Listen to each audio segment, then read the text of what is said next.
So today we're going to be starting discussing the Sarfati Dynasty from Fez in Morocco. There was many Hachamim from the Sarfati family, and many of them are well known, but it's kind of difficult to follow the train of who lived when, and different takanot and different challenges that they had in those times. So the Sarfati family is very known for the fact that they were direct descendants from Rashi and Rabbeinu Tam. Rashi's grandson from his daughter was Rabbeinu Tam, and that obviously also the family of Rashi and of Rabbeinu Tam was Sarfati from France. And it seems to be that some of their generations came to Morocco. It's very possible via Spain to Morocco, and it was they have a tradition, direct descendants of Rabbeinu Tam, the Sarfati family, and the first one who was known was Rabbi Vidal Sarfati Harishon. Rabbi Vidal Sarfati, the first, we'll call him. There's Rabbi Sarfati Harishon, Hashini, Hashlishi, and then there's the Acharon, the last one that's commonly known. So just that there's four Rabbi Vidal Sarfatis, and there's others that we'll discuss as well. So the first Rabbi Vidal Sarfati, we're not sure exactly when he was born, but it could very well be that he was right at the transition of the exile of Spain of 1492. He was considered, just to give you an idea, that the amount of kavod that they gave him is that I'll read to you in a ketubah that's written about Rabbi Vidal Sarfati Harishon, who once again he lived. We see that he has a psak din that was signed in 1544. So if the psak din was signed in 1544, he must have lived a good 20 years ago, 30 or 40 years. He must have been born around the early 1500s. It's not exactly clear when. And it's written like this. He's written about him in one of the ketubot, HaChacham HaShalem, Hadayan HaMitsuyan, Amud HaYemini, Patish HaChazak, Ner Yisrael. These are all very prolific titles. Harav HaMuvag, Gozer Yam LeHaChochma LaGzarim. He could split the sea of wisdom in little pieces. Avat Yehuda, Rabbi Vidal Sarfati, Asher Haya Yachid Bedoro. He was one of a kind of his generation, Behodo Ve'adaro. Ve'aya Ra'ui Shetishre Alav Shechina V'yitgale Alav Eliyahu. And he was worthy that the Shekhinah would rest upon him and Eliyahu Navi would come to him. That's how worthy he is. So it was just these were titles, but then obviously we get the impression from over here his strength and his greatness. He had a son called Rabbi Yitzchak, and Rabbi Yitzchak in turn had another son called Rabbi Vidal, and that was Rabbi Vidal II, who we know was born in 1540, Shnat Shin, in 1540. And this Rabbi Vidal was in an era in Fez that there was great Chachamim. Just to give you a few names, Rav Yehuda Uziel signed in Piskei Din, Rabbi Yaakov Chagiz. Rabbi Yaakov Chagiz is very commonly known as the Hilchot Ktanot, who eventually moved to Yerushalayim, and he was originally from Fez. He's quoted in Rabbi Kiva Eger and the Mishnah Bura and all of the great Acharonim all the time. He's a very, very well-known sefer called the Hilchot Ktanot. He was around the time of Rabbi Shaul Serero as well. So it was an era of the 1600s in Morocco, which there was even late 1500s, 1600s. There was tremendous chachamim that are not well known. Maybe another time we'll speak about them, but they really weren't. They're not so well known like the 1700 chachamim. Rabbi Vidal II was known. He was known as the great author of the Sfarim called Tzuf Dvash, which the Chida quotes very often in his Pirushim.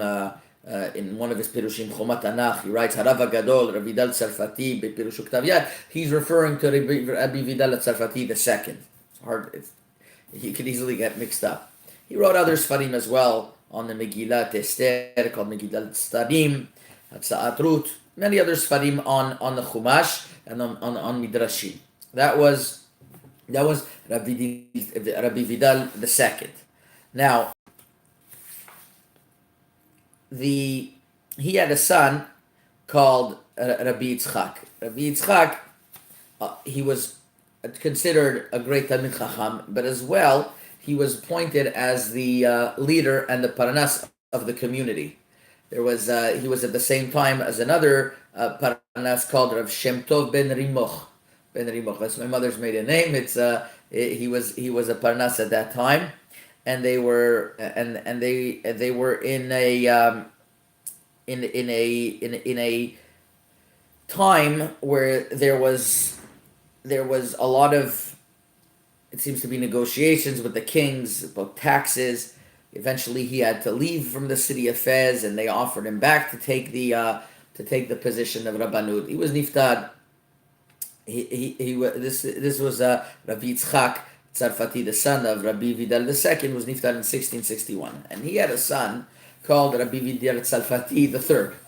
And this Rabbi Sarfati III, we see his name a lot in the different Piskei Din that he was considered one of the Rabbanim of the great Beit Din Shel Chamisha, the Beit Din of Five, who was Rabbi the Ya'avetz was on that, Rabbi Yaakov Serero, Rabbi Menachem Serero, Rav Yehuda ben Atar al-Kbir, and Rabbi Shmuel Tzarfati. They were all considered great Rabbanim on this Beit Din. It's brought down, their Piskei Teshuvot can be found on the Mishpat U'Tzedakah B'Yaakov, who is monumental, two-volume Sfarim on all types of halachot and takanot in Morocco, easily accessible. You can find them on HebrewBooks.org and other places, Mishpat U'Tzedakah B'Yaakov, and you'll find a lot of the teshuvot of Rabbi Vidal Tzarfati III he signed off on them.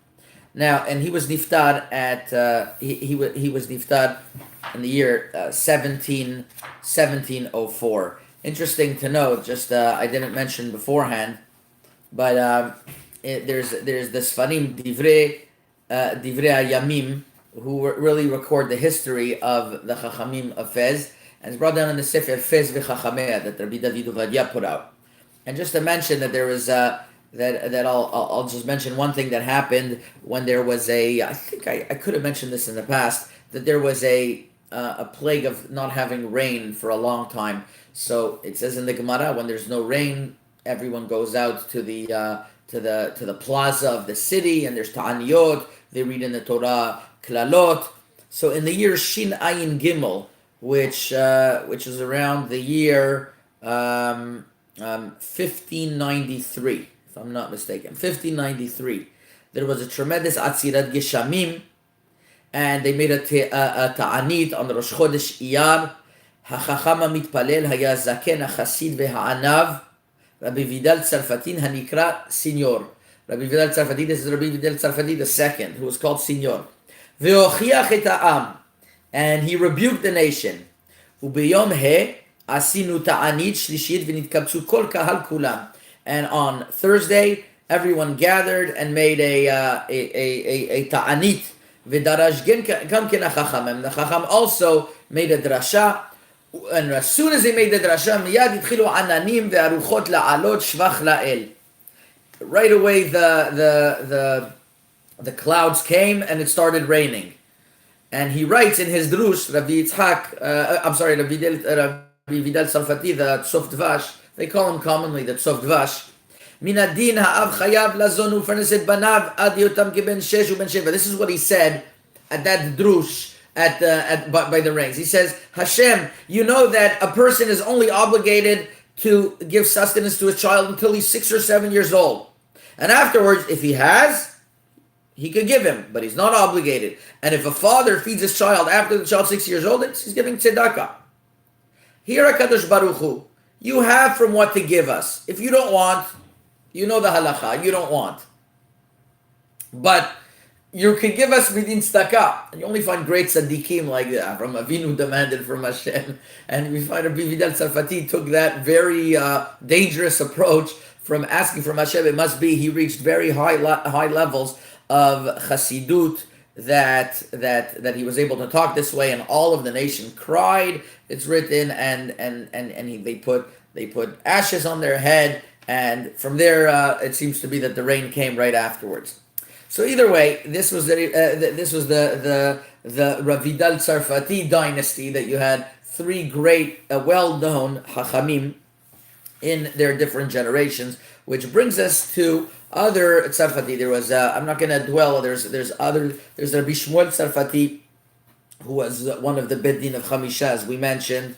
He was he wrote many Sfarim in Shas and in Torah, but I want to bring down another Chacham. I want to speak about another Chacham that is beginning to be more well known now, thanks to Rabbi Moshe Amar from Eretz Yisrael, who actually wrote this Hagdama of Mishpachat Sarfati that I am getting this information from, and it's printed in a sefer that he just wrote published, called Shelot Utshuvot Tana de Eliyahu, from Rabbi Eliyahu Sarfati. First volume is printed. Second volume will be printed hopefully soon as well. And it's about Shelot Utshuvot from Rabbi Eliyahu Sarfati. It was a fascinating personality. I'm going to speak about him a little bit. He was born in the year 1715. His father's name was Rabbi Yosef Sarfati. So it's a family tree. I don't exactly know where he fit in, but he was some type of cousin or from the family tree of the Sarfatis. Now, during this time, it's a very difficult period for the Jews. The king was not very good to them. Put on a lot of taxes, and there was hunger. There was hunger in the country. It was a difficult time. And in the Se'elot Utshuvot Mishpat Utzdaka B'Yaakov, somebody who wants to look at it, he could see that between the years Taf Peichet and Taf Kuf He, which is the year I would say 1720 something, there was 16 cases of murder, and a lot of Jews were niftar at that time. There was also earthquakes, which we'll speak about soon. But there was a lot of. It was a very violent time. Up to a point that even the family, the Sarfati family, had a synagogue that was destroyed during that time. He mentions that, but it didn't stop him from learning and keeping on growing. His Rabbanim, or Rabbi Shmuel Elbaz, which we'll also see was one of the Hachamim that was signed on the Takanot in Mishpat Uzdaka B'Yaakov, as well as the Orachaim HaKadosh, was one of his Rabbanim also, Rabbi Haim ben Attar. So Rabbi Eliyahu Sarfati learned by Rabbi Haim ben Attar. Seems to be that's why we find that he tried to go up to move to Eretz Yisrael. He had a tremendous love to go towards Eretz Yisrael, and he never made it there. It could be he got that love from Rabbi Haim ben Attar, who actually was zoche to go to Eretz Yisrael, as we all know. So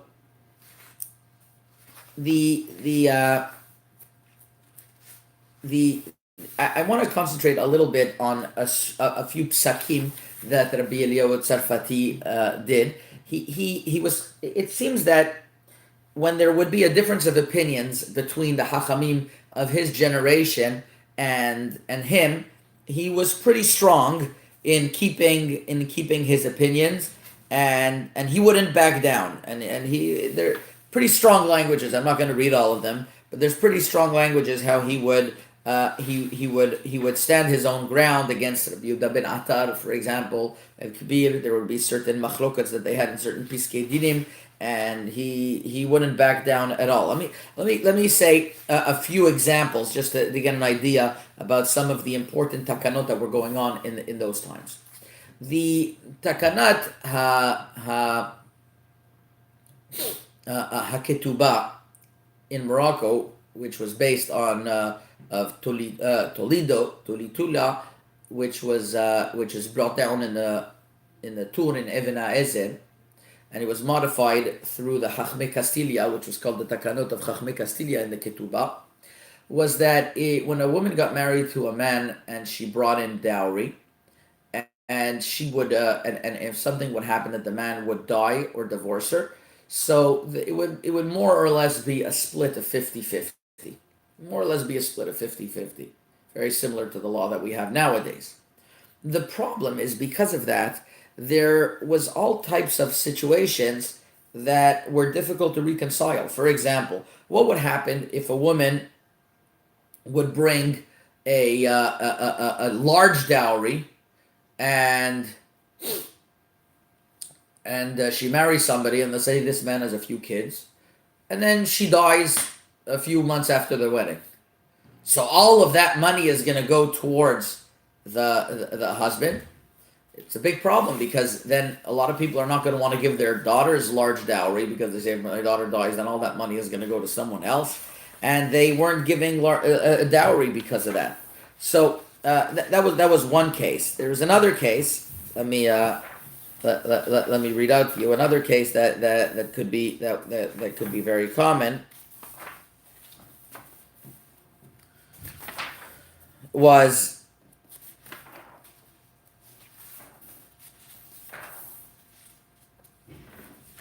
for example,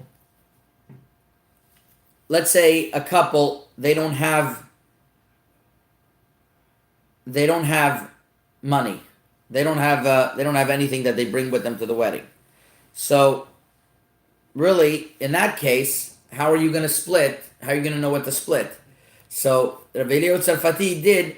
He was mechadesh in one of his takanot that what should be written, שיחלוק הבעל עם הזרע ההוא כל הנכסים שימצאו לו ולה בעולם באותם מצב בשעת פטירת האישה. כלומר, החלוקה תתבצע רק אם שניהם יש נכסים. אבל אם אין להם נכסים, החלוקה לפי התקנה מתבטלת. So he said that the only time where you split נכסים is that if they have land or other properties to split. But he said, let's say they don't have any land or property. They're going to start bringing their clothes and jewelry and split it 50-50. He says that doesn't go. He says that even the takana didn't obligate that. So that was one of his chidushim that he wrote in his sefer. It's written in Shilot U'Shuvatana de Bilyau Siman Chaf Aleph. Other cases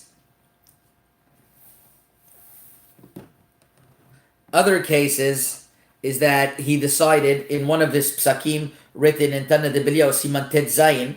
I'm going to read it like this. ואחר התבוננות בעניין, הסכמנו הסכמה גמורה לעלמא, לא תתחבל. We said that from now on we're going to modify the תקנה, כגון נידון דידן שהיא עלובה ועוצרת רוח, וקרוב הדבר מאוד לומר דדת חכמים נוחה עמנה, שכל הנכסים שהכניסה לו קרקע וטלטל וכל מקרה נכסי, אין ליורשיו ובעלי חובותיו חניה בהם, ולא שום אחזה שליטה עמהם כלל, שמעתה סילקו כל חשום בעלי חובות, מנסים גמור, ביד אלמנה, a lot of times what happened was that you had a lot of the husband would die, and there would be a lot of people that would try to now go to whatever wife's property that she had to collect their loans, because she brought in a lot of dowry, and now he died, so half goes to him, so they want to take that for their loan. So he put a stop to that. He said it's not fair that they're going to take her nichse melug, and he said that here they're going to take what she brought into the property. So, in other words, it can't go to the creditors. It has to go to first the children. That was one. That's another takana that he made, and not everybody agreed with him. Once again, he also said that during the first year, if the woman dies, it's not going to work that way. That everything is going to go to the husband. So he made a few takanot very instrumental in modifying the takanot until eventually it reached the time in the 1950s that they balanced everything out, called the takanat habichira. Which I'm not going to, and it was modified takanat habichira. But this was very, very common in Morocco, that one of the couples would die, how much would they split the assets? It was all dependent on different takanot from generations to generations, and Rabbi Eliezer Sarfati was instrumental in that. And he would sometimes take strong positions against the chachamim of his generation. For example, there was one case where he was vehemently opposed to the psak of Yehuda Kabir regarding it's really, these are cases written in the Gemara, that you had a person who had a well in his back next to his backyard. So people would go through his backyard to take water from the well, and they say, well, it's a path shehichziku bo harabim, that people could always go, and you can't stop us. It's a Gemara in Bava Batra. You can't stop us from getting our water. And he said, no can do. I mean, there was the person who was there before and had a door beforehand, and now he's able to install another. It was broken off. He's able to install another door and stop people from coming to that chatzir. And they had their proofs. He had his proofs up to a point that it was a very big machloket, and there was very strong languages that bounced back then. It's not even written in this current Shilot Utshuvotana de Biryahu. It's going to be written in the next edition. It's just brought down